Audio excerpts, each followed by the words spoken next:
But altogether, he's getting to his point here on the second reason to follow God. He says, "For of this you can be sure, no immoral, impure, or greedy person," all the things he's just covered, "such a person is an idolater, has any inheritance in the kingdom of Christ and of God. Let no one deceive you with empty words, for because of such things, God's wrath comes on those who are disobedient." These are bad things. "Therefore, do not be partners with them," people who do these kinds of things. "For you were once darkness, but now you are light in the Lord. Live as children of light. For the fruit of the light consists in all goodness, righteousness, and truth." Following God leads to those things. So he says, don't be partners with them, people who do those things. Because you're light, and you should live like light. You used to be darkness. You used to be children of darkness, but now you're not. Now you're light. And so you should live as children of light. People whose lives produce goodness and righteousness and truth and love. So his point here is that it's possible to do the deeds of darkness. You know, he's talking to people who are Christians, who are light, and he's saying, now don't go back and do the deeds of darkness. So it's possible that you could be a child of light and yet do the deeds of darkness. So why does he bring up God's judgment? I mean, didn't we just get done saying that when you turn to God and receive Christ, you are permanently forgiven and adopted and accepted? Why is he talking about God's judgment?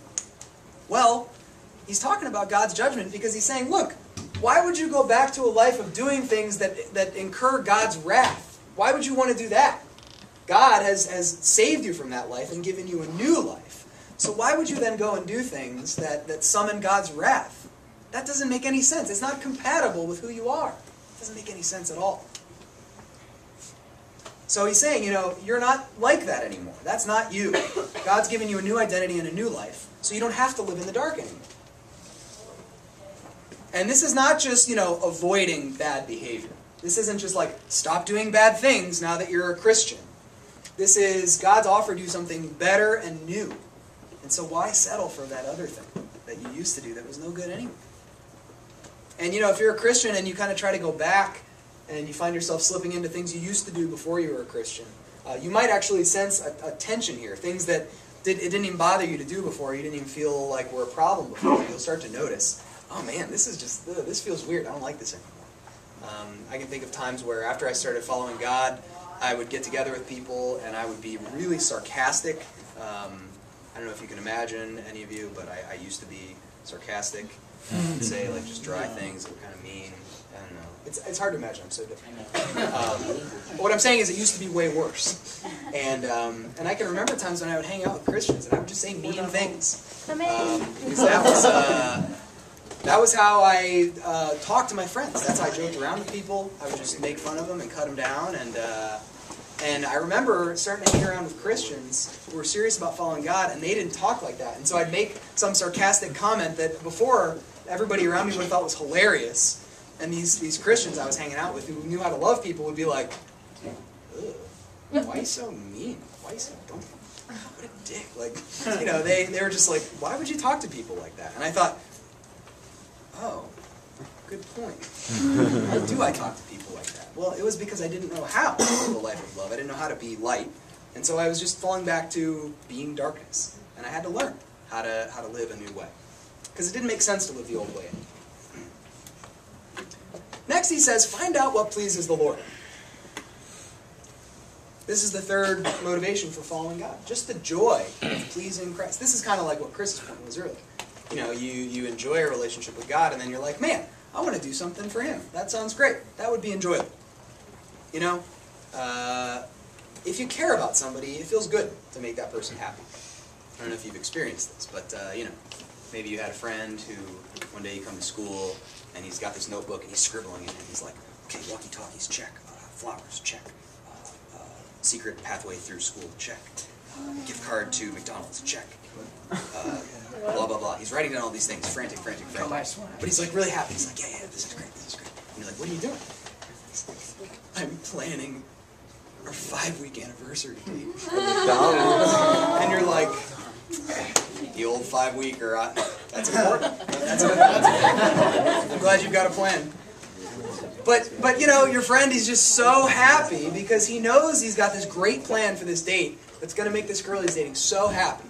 And he just is thrilled at the idea that he's going to get to make her happy. And he thinks that's great. She loves McDonald's. She loves it. He's a class. Well, he's on a budget. It's a secret page. But it's, he's happy because he knows that what he's doing is going to make her happy. And that in itself is good enough for him to motivate him to do a good job planning this date. I'm going to skip that. He goes on, he says, have nothing to do with the fruitless deeds of darkness, but rather expose them. Expose them. He says, don't be darkness, you're light now, and so you expose darkness. Now, very, very important question, how do we expose the deeds of darkness? One possibility is self-righteous condemnation. Oh, I see you're sinning. I don't do that. I'm a Christian. Exposed. That's a terrible. And that's a pretty funny example. But there was a survey not too long ago asking non-Christians, when you think of Christians, what do you think of? 90% of them, the first two words that came to their minds were self-righteous and judgmental. That means that we, all of us Christians, one way or another, are doing a terrible job representing to people God's love. There's something wrong when 90% of non-Christians think Christians are self-righteous and judgmental. That's not how we're supposed to be. So it's not the case that expose the deeds of darkness means go around and tell your non-Christian friends why the things that they're doing are wrong and bad and they should stop. That's a terrible idea. If your friends are making horrible choices that are endangering them, it's right for you to be concerned. But it's not right for you as a Christian to go around and tell your non-Christian friends that the things they're doing are horrible and bad and they should stop. That's not what he's saying here. What he's saying here is that we expose the deeds of darkness by contrast. These are fruitless deeds of darkness that lead to disappointment and despair. And so we need to live lives that stand out in contrast to that. People are looking for something to make them happy, and we have it. And we need to show it to them by the way we live our lives and by the way we care about one another and care about them. That's what Jesus did. He went out and found people who he knew were not happy with their lives, knew they were missing something. And he showed it to them by caring about them, telling them the truth when they needed to hear it, but mostly by caring about them and being with them. And so you expose darkness by bringing light to it, right? When does the darkness go away? When you turn the lights on. So when Christians show up in a dark place, that brings light. So this is the fourth motivation. Our witness, our representation of God to other people. This is a privilege. It's a privilege that God wants to give people new life, wants to give people a new identity, and He's chosen us to go and show them that and offer that to them on His behalf. That's an awesome thing that we get to do. God says that Christians are His ambassadors to people who don't know Him. Ambassadors. Embassy. Whoa. Whoa. Oh my God. Coincidence. Mind blown. No coincidence. Hey, Noah, you want to smile with me? So, Smile. So the idea here is that God has given us a new identity, and our opportunity is to go and offer other people to enjoy the same thing.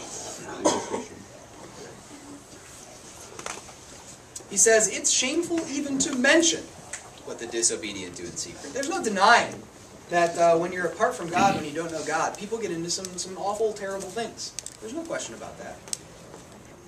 But everything exposed by the light becomes visible, and everything that is illuminated becomes a light. There are people walking in darkness. But when Christians show up with light, with loving lives that are refreshing and enjoyable for non-Christians, they'll be drawn to that light. And it's possible that that light that we have, that Christians have, we can give to someone else who will then also become light. There's a cool translation, not a particularly literal translation, but a good translation of this verse. He says, it's possible, after all, it happened to you, for light to turn the thing it shines upon into light. You know, if you've got one candle that's lit and one candle that's not, and you hold the one over to the other, and all of a sudden the wick is burning. You know, the other one is still as well, right? So now you've got two lights where before you just had one. And he said earlier in this passage, you used to be darkness, but now you're light. So it's possible for darkness to become light. And so for those of us who've received the light of Christ in our lives, we can go and give it to people who are currently in darkness and know they need something else. They're looking for something else. And then he concludes and he says, this is why it is said, wake up, sleeper, rise from the dead, and Christ will shine on you. He's quoting some passages from the Old Testament here. And what he's saying here is that there are people in the world, people in our lives who are asleep. It says they're dead in their sins. They don't know God. They don't have the light of life in them. And we have the opportunity to go to them and say, hey, I have the thing you're looking for. You can live a life of love. You can enjoy God's love. You can be free of the need to just grab whatever love you can get from other people by flinging yourself at them or by pushing them away from you or whatever it is that you're doing. You can be filled with the love of God and enjoy a satisfied, peaceful life of love. You can wake up, rise from the dead, and Christ will shine on you. So, to recap, reasons to follow God. Your Heavenly Father has loved, adopted, and forgiven you. You have a new identity. You're a new person with a perfect, loving Father. Walking in darkness doesn't make any sense anymore. Not compatible with who you are. It doesn't make any sense. There's the joy of pleasing Jesus. Having enjoyed a relationship with Him, to turn back to Him and say, man, it would just be great if I could do something to show my appreciation for what you've done for me. And finally, we want to demonstrate the truth of what God has done in our lives to other people in our lives. We want to live lives of love so that other people will also be drawn to God and to the life that He wants to offer.